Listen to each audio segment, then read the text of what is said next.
don't block the path of inquiry. Don't lay down rules that make it impossible for people to ask important questions. Welcome to the ThoughtStretchers podcast, where we hope to stretch your thinking about important issues in education through rich inquiry. My name is Drew Perkins, and I'm your host for these conversations for complexity and nuance. Hello again, and thanks so much for tuning in. It's a real pleasure for me to have these conversations and an honor to have your ears and brains listening in. A few notes about this conversation before we get started. It is the archived audio from an event that we hosted on our ThoughtStretchers Education Community back in May that focused on the question, Antiracism in Education, how should we think about race, racism, and antiracism in education? We had two panelists and a group of community members involved in this discussion, and our panelists included Dr. Sheena Mason, who you may know from the theory of racelessness, and you'll hear how she's renamed that and updated her thinking on that. And then Dr. Damon Harris, who was more recently a podcast guest talking about understanding anti-racism in school leadership. I was really looking forward to getting these two together to have a discussion about race and anti-racism because they come from very different places in terms of how they think about anti-racism. One thing that I think is really important is to be able to have meaningful conversations, and that means hearing different ideas and doing so respectfully, and this conversation certainly modeled that. I hope it's a useful conversation to help you think about the complexities and nuances of this topic. And if you have any feedback, questions, comments, or concerns, I'd love to hear it. My email address is drew@thoughtstretchers.org. Or we'd love for you to share it with your friends and your network and mention the ways in which it stretched your thinking. As always, you can find our professional development work at wegrowteachers.com and the ThoughtStretchers Education Community at thoughtstretchers.org. On that note, if you are a school leader or someone who works in the education ecosystem who is looking for ways to help your school or schools in general work through some of these contentious issues and topics, I'd recommend checking out our Objective Pluralism workshop. You can find that on both websites in the top menu. The purpose of this workshop is to help educators and those within the ecosystem make some really clear distinctions about Enlightenment liberal principles and illiberal authoritarianism, really leaning into Enlightenment liberal values and helping to teach in ways that includes multiple perspectives but also recognizes objective truth as determined by consensus. So in short, it's a way to help schools better navigate the culture war nonsense that many of us are very familiar with by this point. Please do reach out to me if you have more questions or would like more information. My email, once again, is drew@thoughtstretchers.org. And with that, here is our conversation on anti-racism in education. And with that, I'm going to get us started. So welcome to those of you who are here. Hopefully Pedro can jump back in. I think there's maybe one or two others that had RSVP'd. Happy to have those of you here. I'm happy to have Sheena and Damon, who are both previous podcast guests, and I think this should be an interesting discussion because I think the topic itself is interesting, but they come at it from, I think, some different perspectives, so that should also be interesting. So for those of you who are not familiar, I am Drew Perkins. I'm the director of ThoughtStretchers Education. So we do professional development on lots of different things. Project-based learning is our big bailiwick, a lot of differentiated instruction, everything's through the lens of inquiry. And we do work around the world, mostly in the United States, but around the world. I'll be in the Dominican Republic in August, so that'll be my first time going to the Dominican Republic. Yeah, you can find that at wegrowteachers.com, but of course, thoughtstretchers.org is our ThoughtStretchers Education Community, of which this is an event.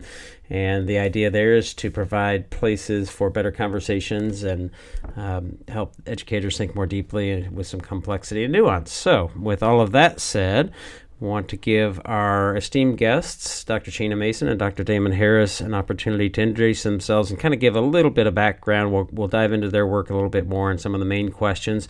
I am going to ask for you all to hopefully ask some questions and make this more participatory than an interview because it's, I think, much more interesting that way. But let's start with you, Sheena.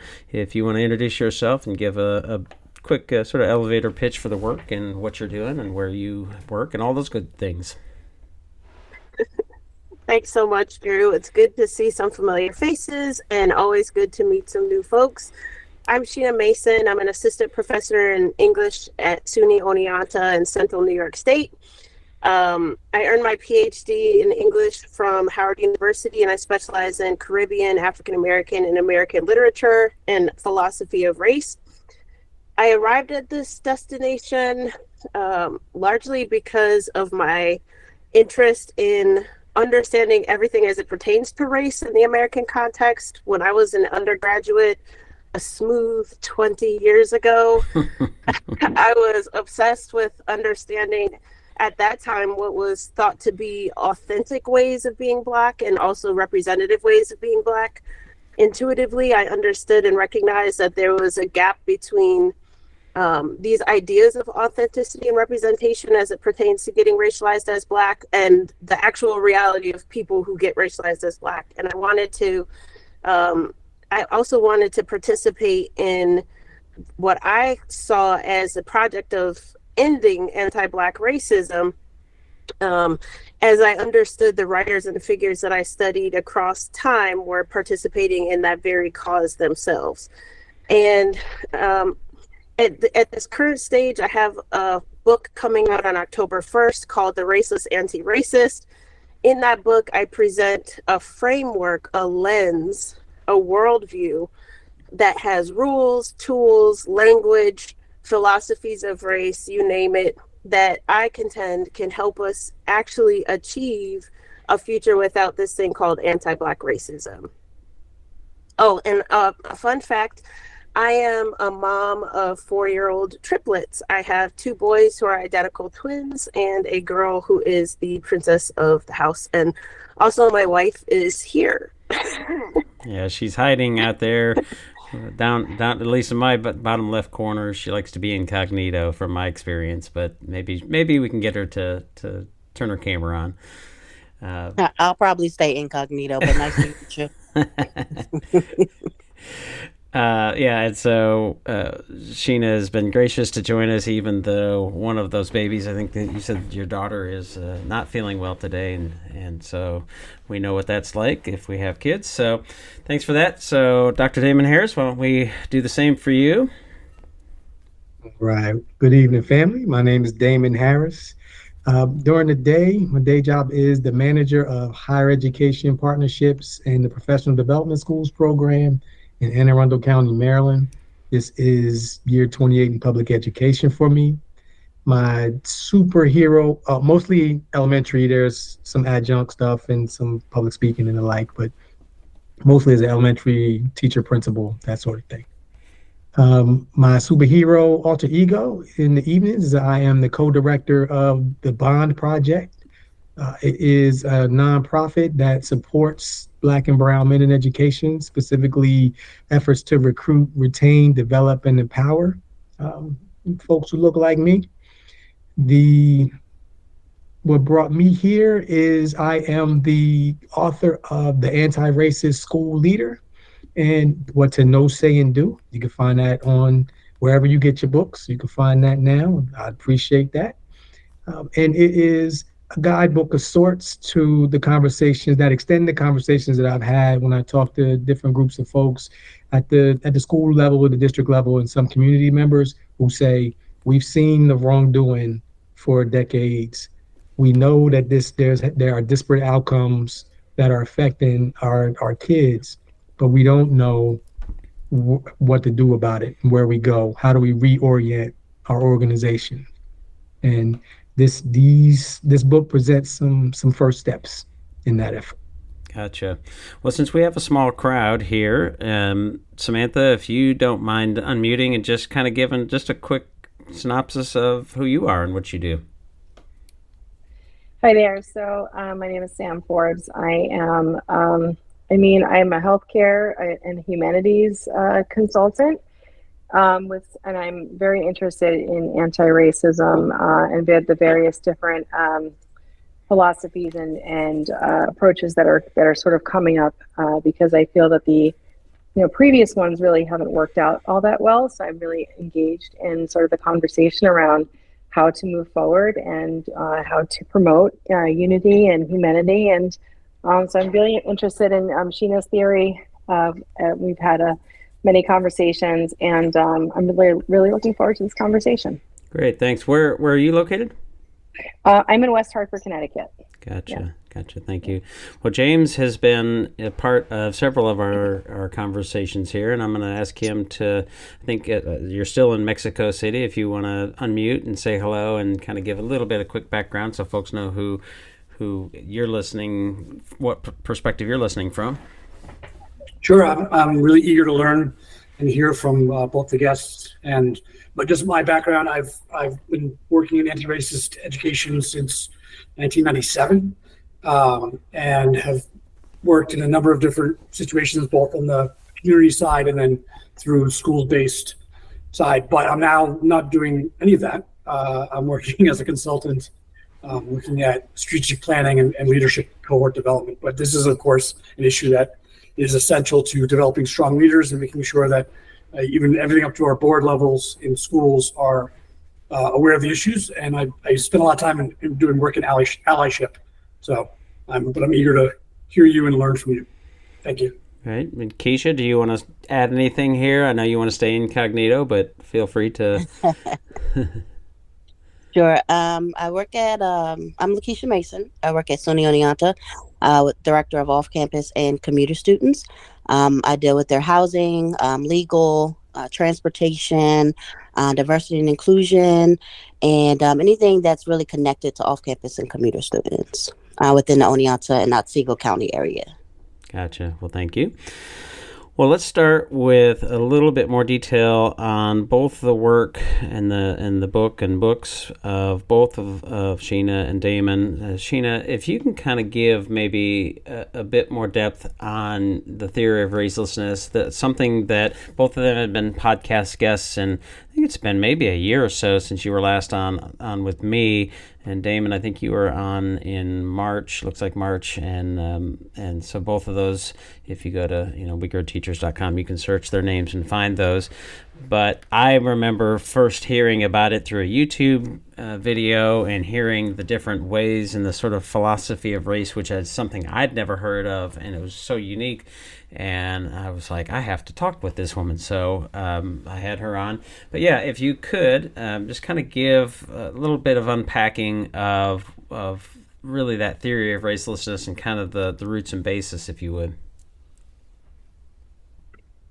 Yeah, okay. I will do my best to be concise.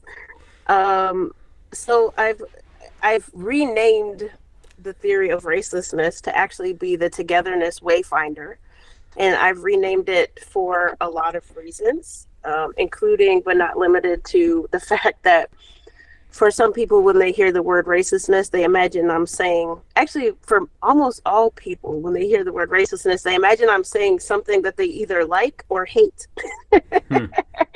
And 9 times out of 10, they're all incorrect. So I was trying to, for years now, get to a place where linguistically I'm not immediately scaring people away or unintentionally inviting people in because they think I'm saying something that I'm not. And I would also say that the Togetherness Wayfinder linguistically speaks to the fact that when we can break ourselves out of the binary of race, which is primarily black and white as I think of it, then we are actually encouraged and invited to consider how the other ways that identity gets imposed onto us are also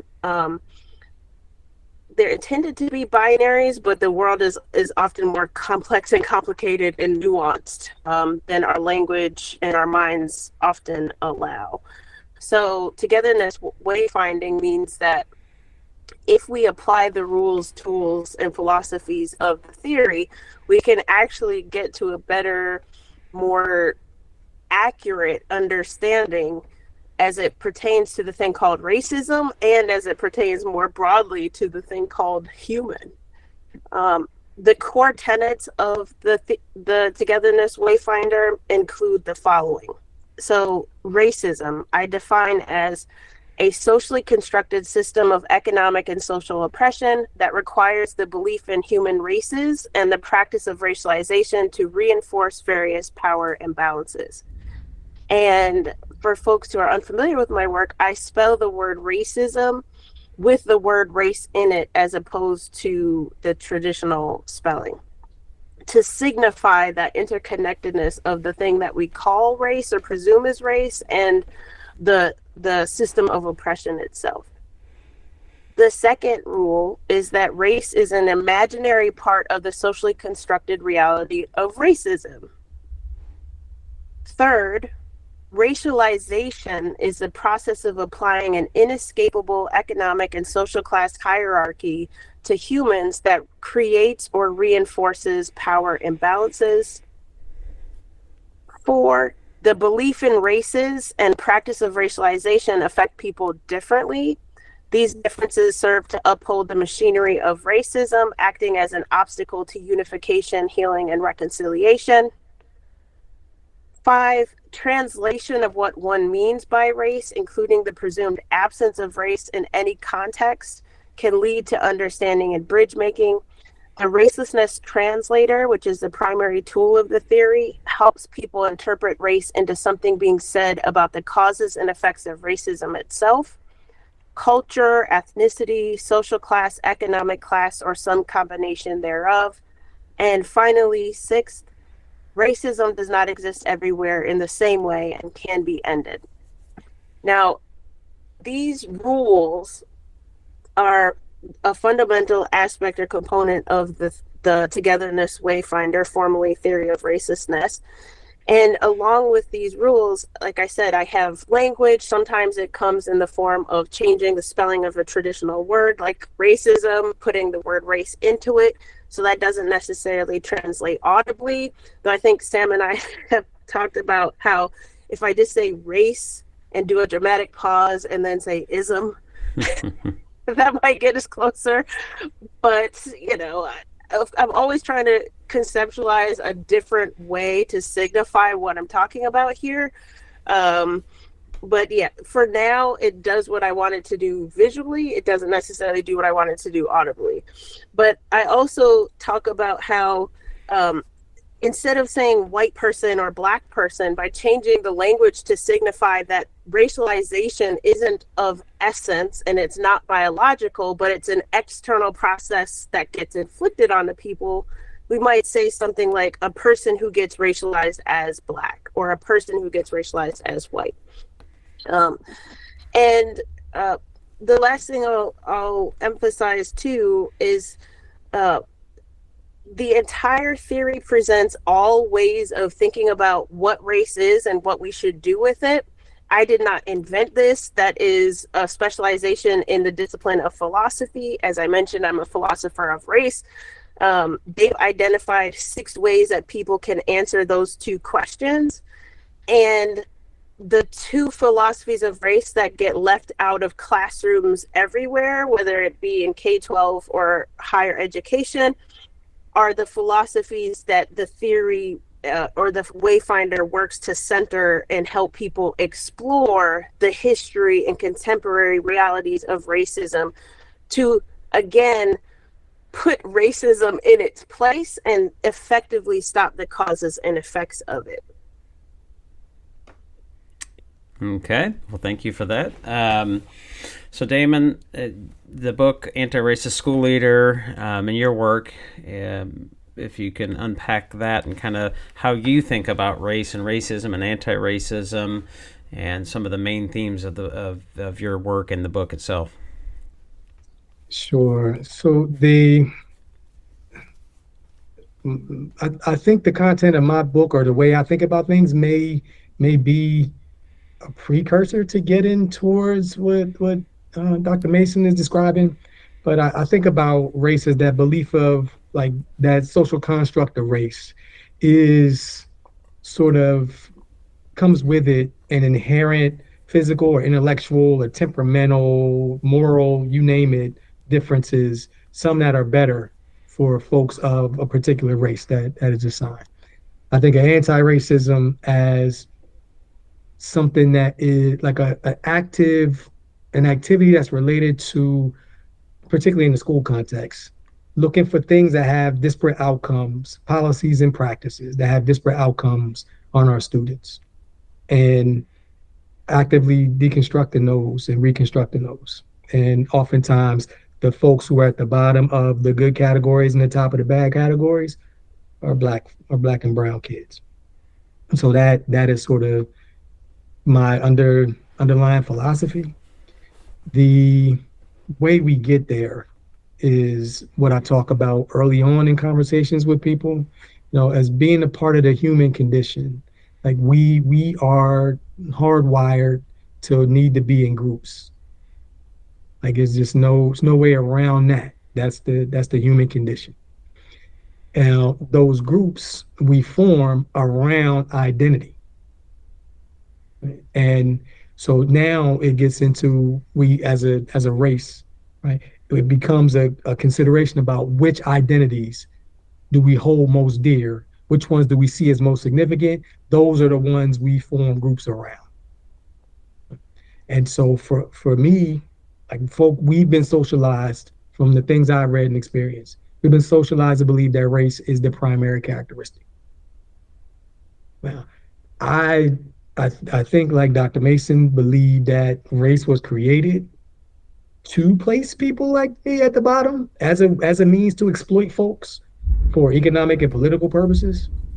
So, but this is where we are, and there have been centuries of oppression that are still current, that are affecting the folks who look like me and the children that I served in the public schools.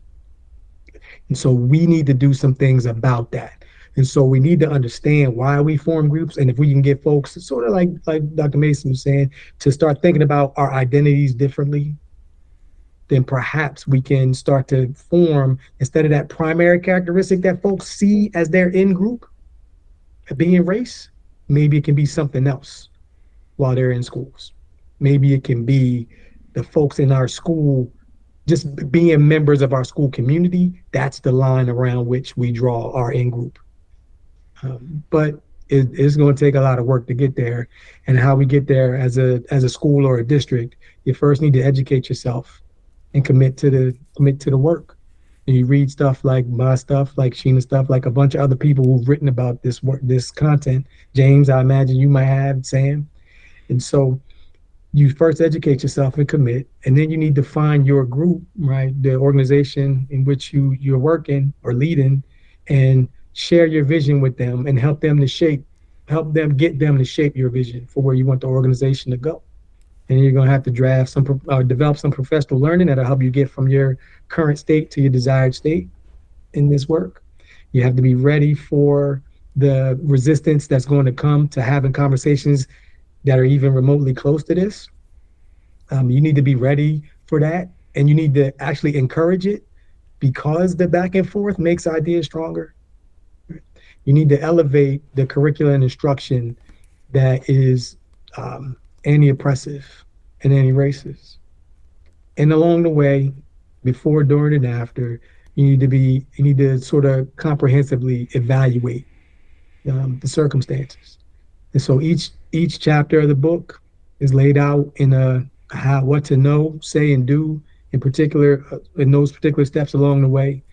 So there's a chapter on educating yourself and committing to the work. There's a chapter on casting visions to stakeholders. There's a chapter on developing professional learning. There's a chapter on embracing and encouraging resistance, one on elevating anti-racist curriculum instruction, and one on evaluating your impact of the work you're doing. And so that's why I characterize the book as a guidebook, although it doesn't have to be linear.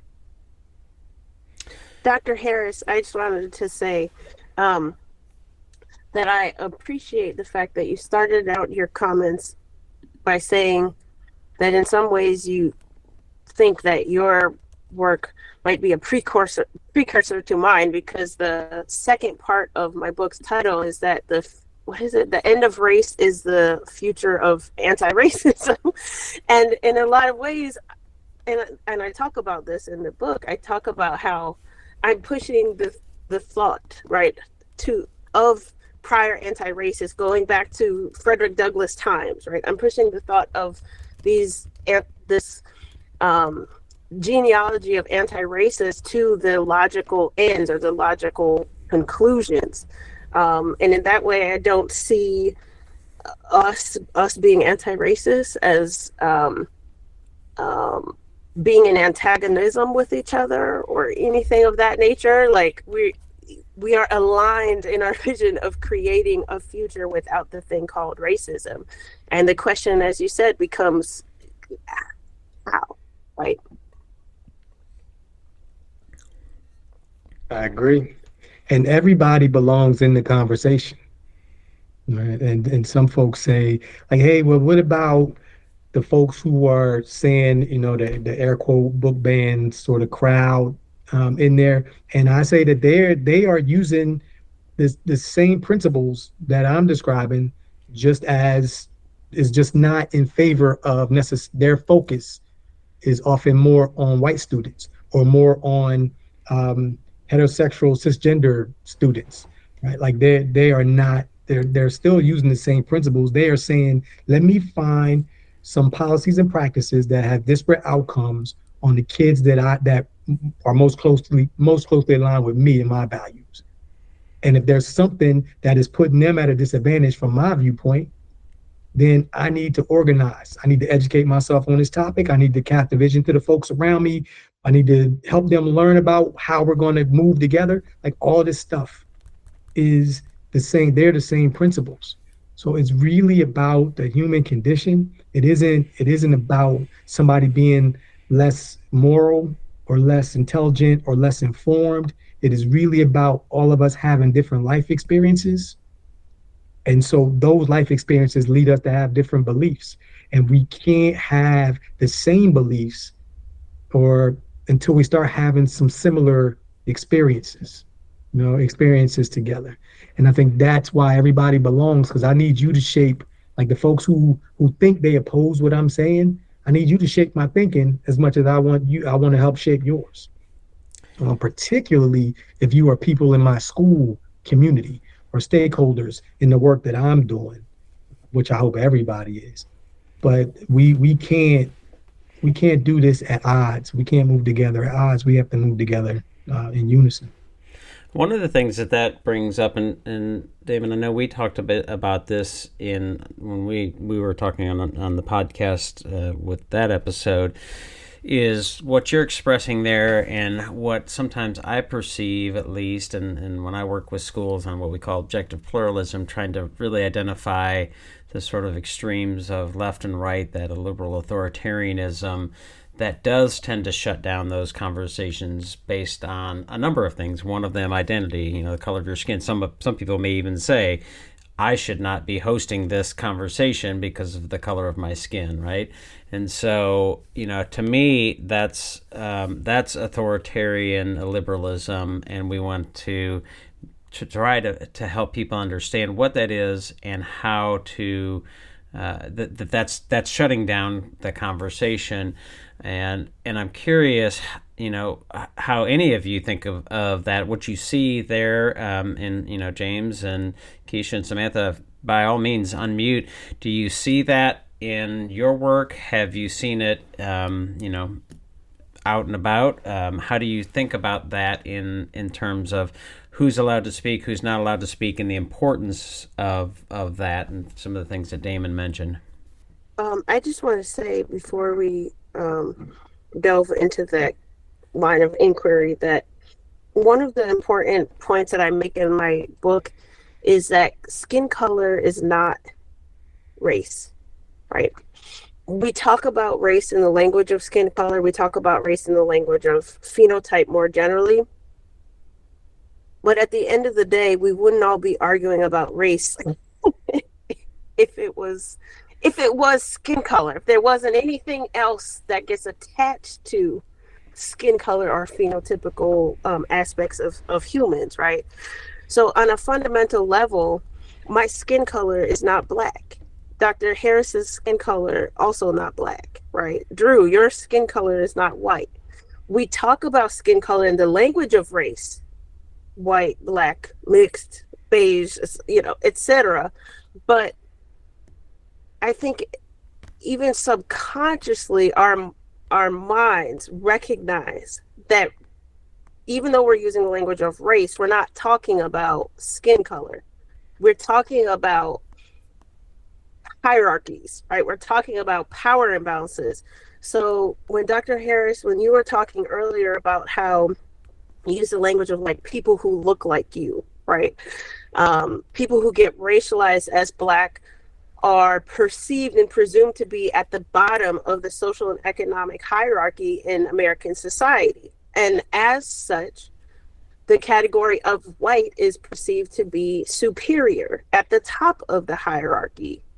And in practice, how that manifests itself, it actually makes sense that when we're talking about the problem of racism and we're talking about solutions and such, it actually makes sense that the expectation from some people would be that people who get racialized as in a way that puts them at the bottom of the hierarchy should be the experts and should have the first say so as it pertains to solution making efforts and as it pertains to sharing about their experiences as people who are most adversely racialized, who are dehumanized, right? The category of Black was literally invented to justify chattel enslavement. So we cannot get away from that just because in 2024 chattel slavery isn't a thing, right? The language and that racialization, that dehumanizing process still persists.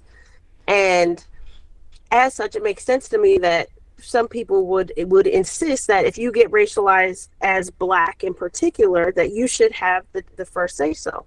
But I will say, even if and where that kind of sentiment is expressed or those kinds of actions are taken, it's misleading, because as a person who studies primarily people who get racialized as Black, their literature, their histories, right? How they've thought about race, how they fought for liberation over time. I study the people who are marginalized among the marginalized, right? I study the people who are excluded from mainstream everything, from classrooms, primarily because their ideas did not maintain the status quo of whatever was happening in whatever was favored in American society. So people like me, not in the sense of my racialization, but in the sense of the ideas that I'm speaking, right? When I talk about the need to abolish the belief in race and the practice of racialization to end racism, I'm left out of the conversations and the equations. And when I speak or where I speak, I might be shut down, right? It's not about, to me, in my analysis, it's not about how we're actually racialized that dictates for some people whether or not you can speak or whether or not you can't speak, even if it's articulated in the language of skin color and the language of race. It's really fundamentally about, these are the accepted ways that we're taught, we are socialized to see ourselves and see other people. And when you start to speak against that, or when you start to question that, when you start to interrogate that, that automatically puts people in a space of uncomfortability or discomfort. And for that reason alone, you might get shut down, Drew. And you and I, we've had many conversations. So, you know, in other words, I'm racialized as Black, and that, like, people shut me down all the time, you know. I mean, they invite me to their spaces to do a radio, you know. I did a radio show recently, and I thought it was going to be a great conversation. I guess I was foolish. And they completely mistreated me and lambasted me and didn't address any of the points that I made or any of the points of agreement that we clearly had, because in their minds, I was the enemy. And I wasn't the enemy because I'm racialized as Black, because they were also racialized as Black, right? I was the enemy because the ideas I was speaking are misperceived as being dangerous, right? As being wrong. And that, to me, is the tension that we're seeing play out across American society. Samantha, or I'm sorry, Sam. I think you said Sam, right? That's okay. Yeah. I think that's kind of where, and I understand it completely what Sheena's saying here.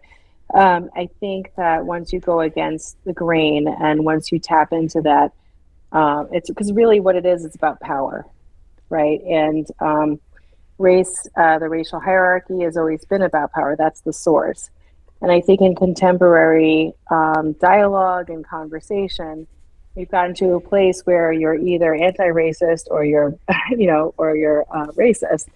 And if you don't toe the line, so to speak, then you're sort of you're kind of poking at that power dynamic. I think that in some ways there's power to be gained by being anti-racist, and there's power to be gained by being racist. And it's like once you sort of step outside of that matrix, people get really uncomfortable, and people start. That's where Sheena gets lambasted, is because it's like, well, I thought you're supposed to be on our side. You're supposed to be speaking a certain way, or advocating for certain things, and now you're speaking white language, or you're speaking sort of language that takes away the moment. It takes from the moment. It takes from where sort of we're at. And I feel like a lot of white people are really happy to be sort of feeling safe in the anti-racism camp, and I feel that there's a lot of safety, and there's also power and social status associated with that. So there's all kinds of dynamics that are coming into play, but it all has to do with power. And it's really not about race, as Sheena's saying. It's not that race is not the thing. It's tribalism, or it's really power that's at the nexus there. So yeah. Yeah, interesting. Well, Damon, one of the things that I really appreciated about our conversation was that we did have some discussion about some of those elements in, whether it's the sort of Iber-Mexican sort of line of thought of that binary that Sam mentioned. So I'm curious what your thoughts are hearing both of them talk. Yeah, I still believe in that binary to a significant degree. I think about it like I think about love. Right, like folks say that love is a behavior, right? Love is a series of choices. Love is are moment-to-moment actions that you display or that you take. And I think about racism, anti-racism the same way. And so that these anti-racism is a practice. It's something that you're actually actively doing. It's not a static characteristic. So yeah, so I'm still in that camp. What I'd add a couple of different things to some of the things that Ms. Forbes has said is that, or Dr. Mason, I'm sorry, and Dr. Forbes, sorry, I didn't even think about that, Ms. Forbes, has said was that about how folks of color tend to be the people that maybe feel like they have to be the people that toe the line or that lead the conversations. And sometimes I think that's less helpful in larger context when they feel like that's a weight that they carry to represent the whole group. But other times it's necessary because it's hard for folks to see obstacles they don't face. And so you need somebody who sees those obstacles in order for some other folks to get that, to use that, to borrow that lens during some conversations so that they can understand. So that's important. And Ms. Forbes said that it's really about power. And what I'd add is that the power plays, they leverage what I was saying earlier about that in-group and out-group phenomenon, right? And so it is power, but they understand that people they are afraid to be out of the group, whatever that group is. People need that piece. That group is safety. And also, if there's a rival group, people, and this is not my stuff, my research, other people's, but like if there's a rival group, people would rather see the rival group, especially when there's competition for something like social status or economic opportunity or something. But people would rather see that rival group lose than even their in-group win. And then sometimes they can put that person who's making that power play, they can see themselves, project themselves on that person as the leader of the group to which I belong. And if that person wins, even if I don't benefit at all, I still win because my group is winning. And that's what that power play leverages.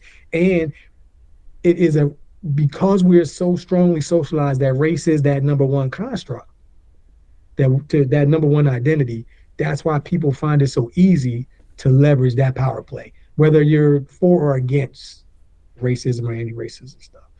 Feel free to remain unmuted and just add. Sam looked like comments. she was about to push the unmute button. You look like you're about to push the unmute button, Ms. Forbes. No, I was just going to say I agree with everything you're saying, and I feel like the third perspective is the thing that is what we're all talking about here. We're not shutting each other out. We're open. We're listening. We're looking for a way forward together, and that is not the flavor of the day right now. The flavor of the day is you're this or you're that, and if we were to win. If this third perspective or this sort of that would, like I was saying, it would just take away the safety of those groups. And where do we go? How do we, but that's, I think we need to be here. I think we need to be doing this. Yeah. Well, there's one of the things that strikes me as, I think, at least a mildly valid criticism of sort of race abolitionism.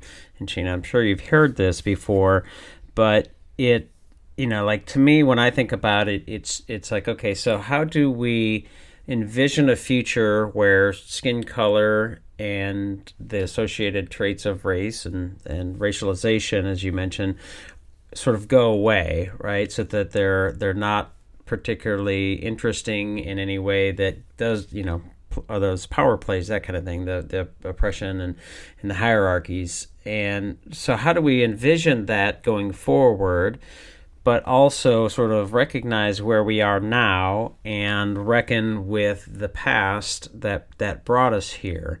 So I'm curious, how do you think through that sort of question?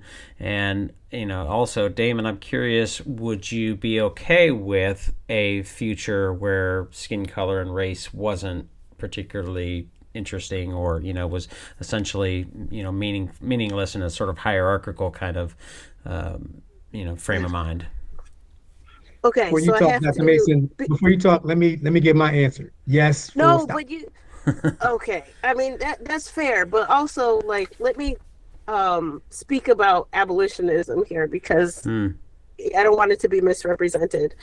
So earlier I was talking about the fact that there are 6 ways that we can see this thing called race, both what we think it is and what we think should be done with it. So the 3 that speak to what a person can think race is, the first and probably the most common is that it's biological, right? It's hereditary. Most people think it's biological. Why? Because in K-12, we still teach students that it's biological. Okay. And then we do the thing of talking about race in biological terms, skin color, people who look like me, etc. The second way a person can think about race is something called constructionism. How I talk about it in the book is through the language of race being synthetic. It's this idea that, okay, race isn't biological. It's not something found in nature for humans, but it's still a human-made phenomenon. It's still real as a social construction. And that's important to hold on to because, my jacket is synthetic. I cannot go out into the world and find it growing organically in any place, okay? And I know that a factory made it, but we can talk, it's still real. I'm wearing it, okay? We can talk about what fabric it's made out of. We can talk about its parameters, its color, etc., its function, right? All of those things. So that's another way to look at race. And that's the second most common way to look at race. And then the last way, which is how I view race, is something called through skepticism. It's the belief that race is entirely imaginary, meaning it is not real at all. It's not real biologically. It's not real as a construction. Now, the difference, just to further tease out the difference between viewing race as synthetic and viewing it as imaginary. Again, if something is synthetic, it's human made, but it's still real. I'm wearing it. You're not imagining it, right? It's on me. I could ship it to you. Like, it's a real thing, okay? For something to be imaginary, it would be like you imagining the jacket, right? That doesn't actually exist. So if I say the word unicorn, all of us can have an image of what a unicorn looks like.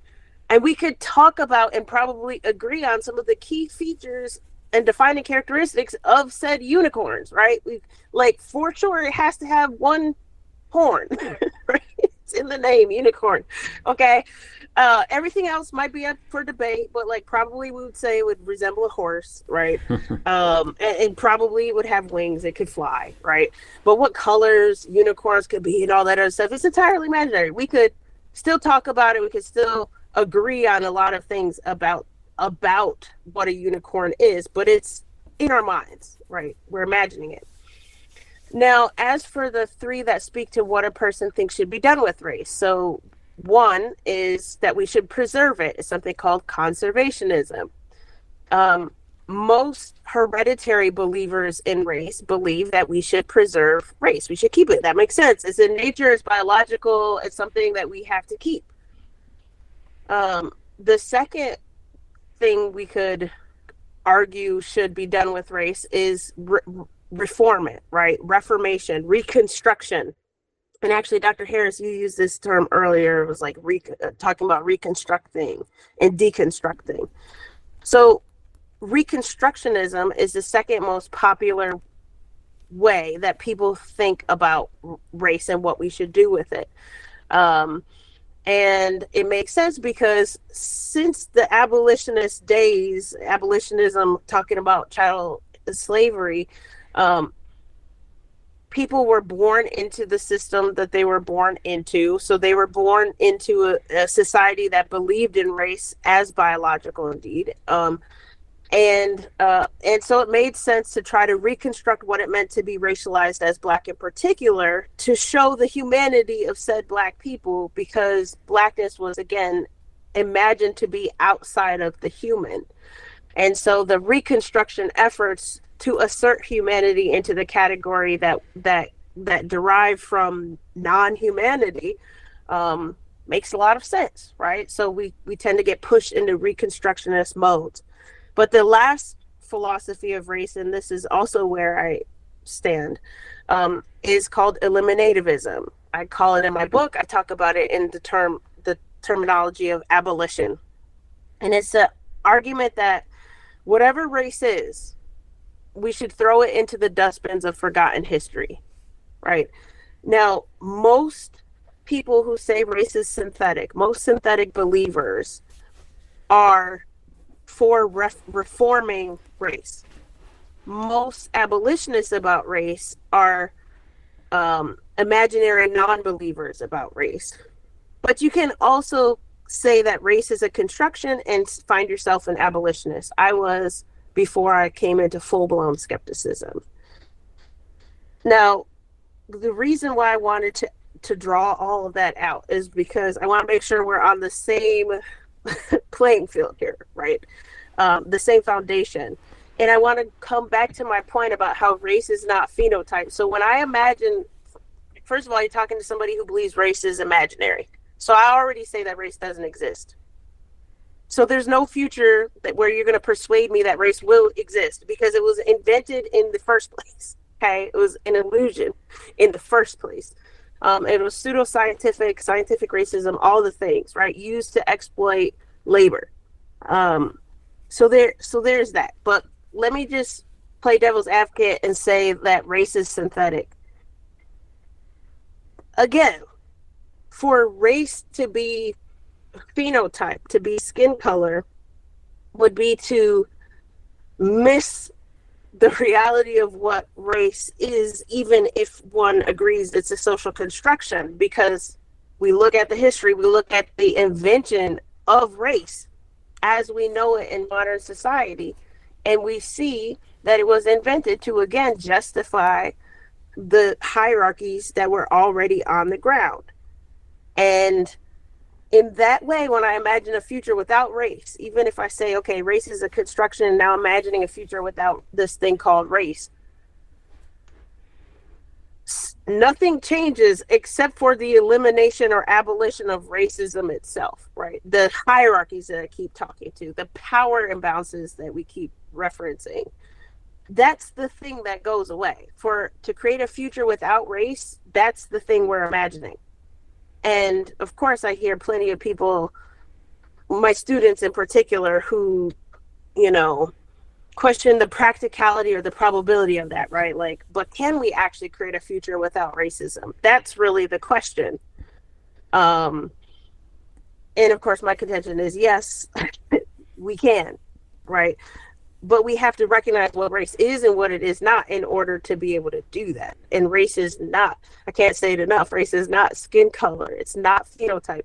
Phenotype might play a role in how people ultimately get racialized, but that racialization is reflective of the power imbalances or structures that that a person is born into.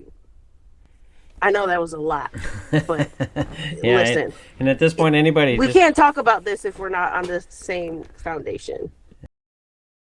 I don't know if we're going to be on the same foundation. We can be on the understanding that race is a social construct, right? I can perhaps I'm not sure if I heard it called imaginary, but I've said it doesn't really exist. So I guess that's the same as imaginary. But yes, and a lot of what we have in our culture is constructed and is imaginary. I can't see boundary in some cases between Mexico, where James is, and me, right, in California, but it's there. It's constructed, but it's there, and there are real implications if some people try to go one way or the other, particularly from James's direction towards me. And I appreciate the thought behind the where we could go. And I host a radio show and on public radio in DC on Thursday nights, and we just finished right before hopping on here, and I was talking to Drew. I was talking to Lamont Collins, who runs Roots 101 in Louisville, museum there. And Lamont he said it before when I've met him, and we just said it on the show. He said, one African proverb is that a wise king plants trees knowing that he'll never sit under the shade, right? Like there are other people in future generations will. So I appreciate the theory and the desire to make that change. And what can feel like the understanding or like the drive that it has to be changed. When I think about the way I use Reconstruct, it's not about race as a concept. Like it's too far removed from the day-to-day life and needs of a pre-K through 12 leader, right? Because those folks, that third grader, I can't wait to plant the tree so that kid's grandkids can sit under. Yeah, that's a part of it, but I need to help make change now for this kid. And so I'm trying to tell people, are you going to believe me or your lying eyes? As a school leader, I got to do more than that, right? Or I have to approach it, and I have to do more than that.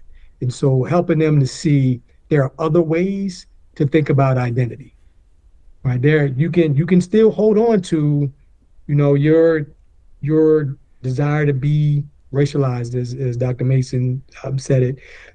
But while you're doing that, you can still hold on to your political beliefs, and you can still hold on to your religion, and you can still hold on to your identity from a trauma that you experienced. Like all those things are legitimate. Those I value, like I see it, I validate that. And while we are in our building, let's make that the primary identity. Everybody within this school building and the community it serves, those are the people who are our family, our closest group, the one we give more to. And we have to use some identity-based leadership practices to help them get there. But that's the day-to-day stuff that'll make a change in the lives of the kids that I work with. I'm curious from any of you, but especially Damon and Sheenan, one of the things that I've seen, it's certainly not new, but sort of the idea of the importance of developing a positive racial identity. And I'm curious, both of you, how you think about that and how important you think that is, and are there any particular problems you see with that sort of, I guess, prioritization of a process like that? Like, so I think about this, the bell that rang in the back of my head, Drew, as you were saying this, was uh, something that Sheena said earlier about something around being challenged by, or like, and causing her to seek out to understand racialized spaces, or like why that happens. And I grew up in a space where I felt like there was only one way to be Black. And if I wanted to be in that group, I had to like have these characteristics. And I live in a different place in part because of that. I raised my kids somewhere else because I didn't want them to have that experience. Yeah. And I think that, yes, to an extent, to the extent that I want them to realize that folks are humans. And when they're with our kids in our school, whatever that school might be, or that district, they're our kids. And so whatever shade of skin, width of nose, that all of that, the phenotype, skin color that Sheena referenced earlier, that no matter what, they're all our folks. So yes, I want you to have a positive identity, and your skin color happens to be that. And if you are an 8-year-old and your family is telling you this, then I want you to feel good about yourself. Absolutely. And I want you to feel good about the folks around you, not because of the skin color or the race or ethnicity, but because of the humanity. But that skin color, race, ethnicity leads into elements of culture that are a part of who people are.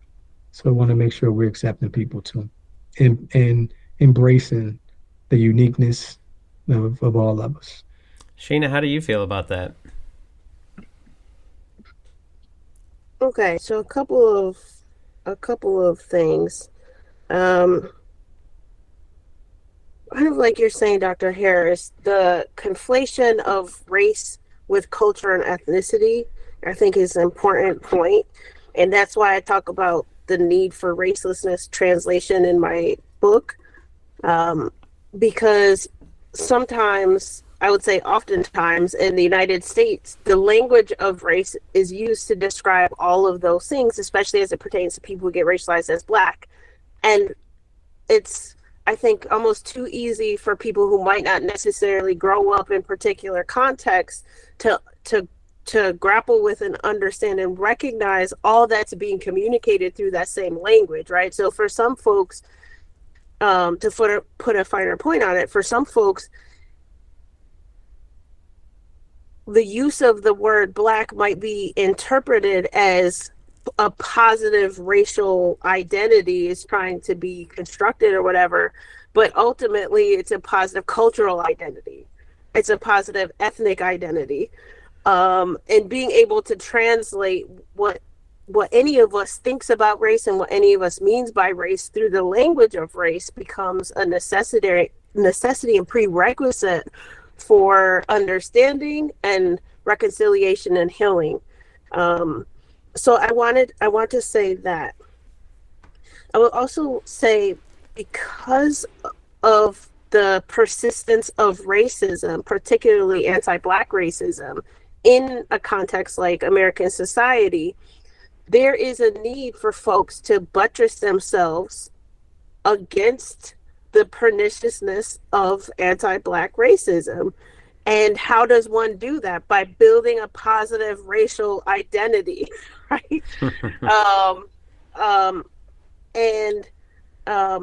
And so I think it's necessary to talk about the various aspects of the language that we use to describe culture, ethnicity, race, etc., and some of the limitations of the language.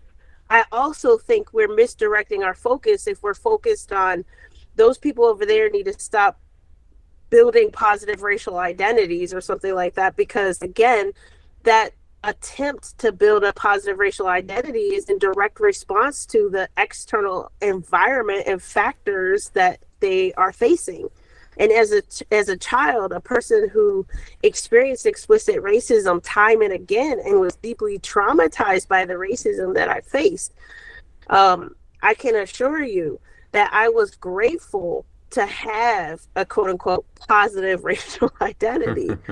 To the point where when I was doing my PhD just a few years ago, and then my mind was bringing me to this place of race abolitionism. I struggled with that because everything I love about myself, I have attached to my racial identity, right? My resilience, my tenacity, my self-motivation, my determination, my brilliance. I mean, hello, my beauty, my humor, like all of the things I love about Sheena Mason, I saw as my Blackness, and I saw that as racial, cultural, ethnic, etc. All of the things. And I feel like so much of that gets missed, especially from folks who that doesn't necessarily resonate with, because they get racialized differently, or they just have different experiences with racism. What we should be focusing on instead of running the risk of, I guess, trying to take away the positives that some folks make out of this thing called race, is focus on the root causes for the belief in race in the first place, and the practice of racialization as well. And by focusing on the causes, we can stop misdirecting our focus on some of the symptoms of that. Because understanding on a fundamental level why people arrive to the conclusions that they arrive to as it pertains to race, again, I think is a prerequisite, it's a necessity for being able to move forward and progress in some substantial ways. Oh, and the last thing I'll say is, I think I've already made clear that there's nothing positive about race or racialization, because there's nothing positive about racism. Okay. And I say that with 100% confidence, right? Race is a thoroughly pernicious category, that there's no neutral way to be racialized, right? We're talking about a dehumanizing apparatus that gets attached to us and assigned to us as identity, put that in quotation marks. And yet still, I'm able to articulate how some people, many people, come to conclude that there is something positive about it, right? Because they're conflating with culture or ethnicity, and they're looking at it from the perspective of, I need to protect myself, I need to protect my children from the world, right? The cruelness of the world. I think for K-12 curriculum, because I know that's one of your primary focuses, Drew, for K-12 curriculum, how I see the Wayfinder helping in that space is, as I mentioned earlier, we currently teach students that race is biological. I mean, race science has been disproven for many, many, many, many, many decades. And with every new scientific study, they keep disproving it as a biological reality for humans. And yet we still teach young children that race is biological. And at every turn, and it starts in the classroom, right? And then it gets affirmed through the social realities outside of the classroom. We naturalize the category of race by talking about it in the language of skin color, by talking about it in how a person looks, right? We just naturalize it, and therefore we uphold the effects of the dehumanizing apparatus that race actually is. And what would it look like, instead of, number one, lying to our children about scientific facts, what would it look like to teach young people the genetic reality of humans and the human story, right? That Homo sapiens, we came from Africa, all of us, right? And we migrated, and the changes and the differences in how we look are largely due to random changes to our DNA after being separated from the continent of Africa for thousands and thousands and thousands of years, right? It takes a long time for your DNA to mutate, right? And then those genetic traits become hereditary and dispersed, right, into our offspring. But that on a fundamental level, we all share all of the same human ancestors, right? There is no such thing as human races, plural, right? There's just the human species. But once upon a time, can you believe these folks, these nations, right? These people thought that race was real, right? And even after it was disproven because of the structures of power, right? The belief in race persisted. And talk about and teach about that history using some of the language I referenced at the outset of my comment, using some of the rules and tools that I referenced as well. If we can get K-12 right, then we don't have to have future generations of folks like all of us in this room who are struggling to understand each other, who are struggling to reconcile how they see themselves with how the world sees them, right? We don't have to do all that hard work or emotional labor, spiritual labor, because we didn't put our youth in the matrix in the first place. And instead we gave them the tools to be able to analyze with clear eyes the matrix. And the last thing I'll say, because I realize I haven't mentioned this before, I used to be a 9th through 12th grade teacher.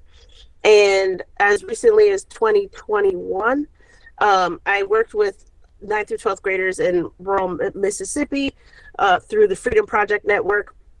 So I have extensive, and before that, I taught at a Last Chance charter school in Houston, Texas through Teach for America. So I have extensive experience in this space. And I can tell you that the high schoolers that I've worked with across the couple of decades that I've taught in K-12, they don't have as hard of a time, unlocking some of the ideas and the information and the evidence that I present to them, because they're not necessarily as entrenched in the ideology, even at that age. And even though they come through systems that teach them to be entrenched in the ideology. So I take that as a very good sign that we can make a change. It has to be substantive, and it doesn't have to take a long time, like you said, Dr. Harris, but we have to get K-12 right. Yeah, it's really sort of bonkers. Go ahead. I was just going to say, it really is sort of bonkers to me that we don't that we teach that race is a biological fact, and that we don't teach that it's not. It's really kind of strange to me. So sorry. Go ahead. Now, yeah, I'd say that something that took 500 years to be made isn't going to be a quick change. Like, so that's I have experienced some cognitive dissonance about that. But also, mentioning about the connections between race and culture and sort of the conflation of the two, I agree. Right, I don't use the term Black culture. But I also don't use the term American culture.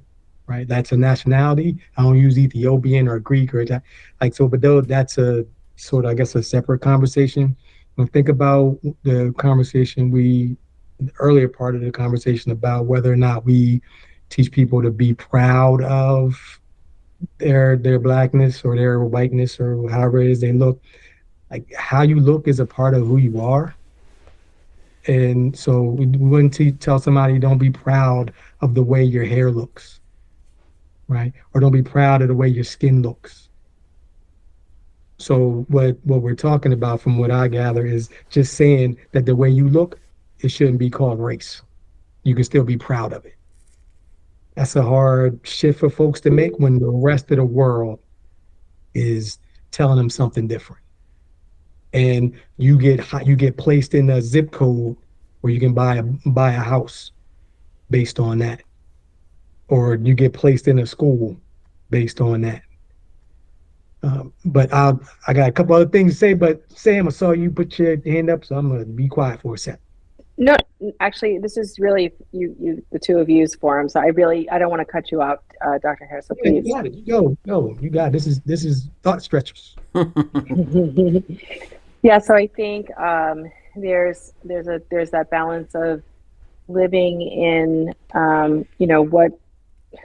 what you and I and everyone here knows to be true, and then sort of behaving and raising or rearing our children to be different, or to sort of acknowledge that I think it's clear that they don't have the hangups that we do. They don't have the same experiences that we do, and I think we have to leverage that and utilize that to say, strength of self. I've met many people, regardless of how they're racialized. I've met many people who sort of feel a sense of a centeredness and strength, of themselves, and the fact that they can be racialized and they can be categorized and they could be dehumanized and mistreated, but it's like a resilience. I think we have to teach resilience against all of that. I think that's what youth is about, is leveraging that fresh perspective and milking it for all it's worth, because they don't have the same, like I said, they just don't have the same perspective that we do. And I think, I'm sure I'm sure you both have heard that, in your teaching. And it's not just like, oh, you young kids don't know. It's like they are in a whole different, paradigm, a whole different world than where we were. So I just want to say, I think that raising our kids and teaching our kids resilience against any kind of judgment, against any kind of sort of attempt to destabilize you is what we should be teaching. Sorry, so I kind of lost my train of thought there, but that's, yeah, not what I wanted to say. I'm with you. It's that conversation around whether or not we are protecting our kids from the world or preparing them for the world. And there's the balance that we're trying to strike. And when folks feel, it's kind of something we were talking about earlier that struck with me about, like, when folks feel like they're being pushed out of that in-group or that belonging circle, whatever the place, the group to which they want to belong, and they feel like they can't be a part of it, they're being excluded. We often create a counterculture and create their own groups. And so that sometimes our kids do that as a form of resilience also. It may not always have the most positive outcomes for them. And one last thing I'll say, and before I be quiet for a little more, is we're talking about as race as being the problem, and that's the piece. And for me, it is understanding what feeds, the way that is so easily used as a lever of power, and that is that in-group, out-group part of the human condition. And that's the piece that we need to figure out more about, how to use some tools to create a different type of identity that's prominent. James, you've been awful quiet here. Yeah, I'm every time I think about something I want to say, somebody says something else that triggers. So I'm picking up a ton. So thank you. And Dr. Mason, your point about the fact that we need to build up strong racial identities precisely because people are being attacked.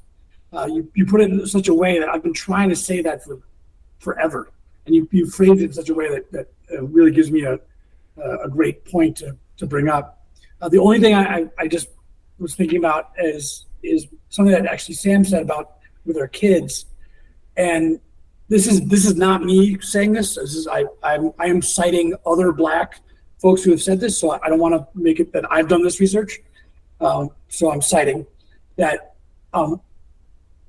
This is what I've heard, is that other Blacks in our generation, so and I'm not going to assume that you're the same age as I am, but in our general generation, always have a point at which they realize that they're Black, and it's never a good story. right? And that's the thing. I don't know if our kids today are still having that same experience where they are identifying or realizing that they are Black or Indian or Latino, whatever it is that they're coming up with, and if they're having more positive experiences with that realization. That's the only half a cent I'm going to add there. Sheena? James, yes, thank you so much for your comment. So that's true. There are sociologists, sadly, I forget the name of the sociologist and the term he coined to describe this, but it's basically known as the first encounter, and how typically by a certain age, probably usually before the age of 8, I would say for most people, people who get racialized as Black learn usually by being confronted with racism of their Blackness, and this of course is we're speaking in generalizing terms, but the sociological research is out there that supports this reality. And that's in fact how I learned that I was a so-called Black person, right? It wasn't a good or positive context in which I learned that, and it stuck with me for a very long time because it was very traumatizing. And then it seemed like from that point on, those arrows just kept coming in my direction because of my so-called Blackness. And that's what led me to be so interested in and aspired to participate in the solution-making efforts of racism, because I experienced it. And I will say, in case it's not explicit, that experience or that happening doesn't tend to occur with most people who get racialized as white, right? Because of how racism manifests in our society, whiteness is oftentimes invisible, right? It's the silent part, right? If you get racialized as white, you're American. If you get racialized as Black, you're African American, right? Like the whiteness ends up being silent, and in that way, it's made to seem invisible, and that's why we have so many barriers around this thing called whiteness and how racialization works in our society, that the Togetherness Wayfinder helps us acknowledge and recognize it, but also helps us get out of and prevent, because it really doesn't have to be this hard. It doesn't have to be this hard. We don't have to keep doing the same thing over and over that we've been doing for centuries, trying to confront racism, right? And expecting a different result. I actually think that is the sort of tragedy on the other side of cynicism, I guess, and pessimism, is like, bruh, we've been doing the same thing for centuries and we keep expecting a different result. And we've certainly made a lot of progress, right? But there's a lot more progress to make. And that's why I will say again, the logical endpoint to how we've done anti-racism in this nation is the end of our belief in race. Because Dr. Harris, to my mind, race isn't the problem. We're using the language of race, right? Racism is the problem. Racism is the problem. And racism, as I define it, requires the belief in race and the practice of assigning race to human beings to exist and to persist. And if we could get to a place of acknowledging that, honoring that, right, then we could start to do the good work of healing from that and creating a future without it. And I'm holding on to my hope. I'm planting trees. I'm planting trees like the African proverb you mentioned. I appreciate that. And James or Drew, real quick too, the chapter 3 in the book, page 91, there's a passage or two on development plans to support racial identity development. And that scale is in there, just page 91 and 93. Okay, yeah. Well, it's interesting, and I'd not heard that I guess statistic or whatever you would call what you mentioned, James and Sheena. You kind of reinforced there of like that moment that you realize you're Black. And as you were saying that, that's, I sometimes push back on some of the ways in which sort of the term white privilege is bandied about and thrown about. But as you mentioned, Sheena, that is, I think, an example, right? It's the fact that I've not had to have those adverse events. I have had some, but not to the extent and things that you would have experienced because of the color of your skin. So I think that's a really good example. Well, I want to wrap us up here, and both of you kind of said some things that felt like a bit of a conclusion, but I want to give you an opportunity to share anything that you want to share, obviously links, pages of your book that you want to cite, and that kind of thing. So why don't you start, Damon, and then we'll go to you, Sheena, and then we'll wrap it up and get out of here. Thanks. It was a great conversation with everybody today. I am excited to always have these conversations. I get smarter from being in rooms like this. So I'm grateful for the opportunity. And you can find my book, The Anti-Racist School Leader, What to Know, Say, and Do, everywhere good books are sold. You can find more about me at Damon Harris, DAMAN.com or Harris.com. It'd be great to talk to you. Great. Sheena? Yes, I was going to Damon's website so I could link it in the chat. Okay, which I did. So I linked my website there in the chat along with Damon's. You can access a bunch of resources through my website. I have a free Substack. I have a podcast.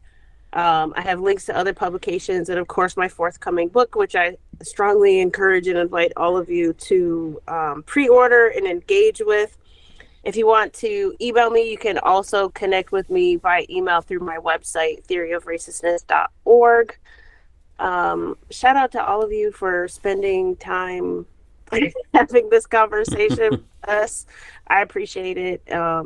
And Damon, I hope this is the first of many conversations to come. Yeah, we need to connect offline. Yeah, and thank anybody going to my website to click the contact me button. It's not working. It doesn't go to my email. So I stuck my email in the chat for Sam or James, but working on getting that fixed. Yeah, and that email is damon@damonharris.com, and Damon has 2 A's. So yeah, thanks to everybody for being here and the conversation, because these are the kinds of conversations that I'm hoping to foster more of and that we need to have more of. So hopefully folks enjoy it, and if they're listening to it on delayed audio archive as a podcast or something like that, hopefully you found it to be helpful. Again, our website is wegrowteachers.com for professional development, and then the community itself is at ThoughtStretchers.org, and you can find all of our information there. You can contact me, and I think with that we'll sign off. So thank you all. What we need to do is spend enough time together that we can start to translate our ideas into each other's language and include one another in this community of inquiry. And that is the work of love.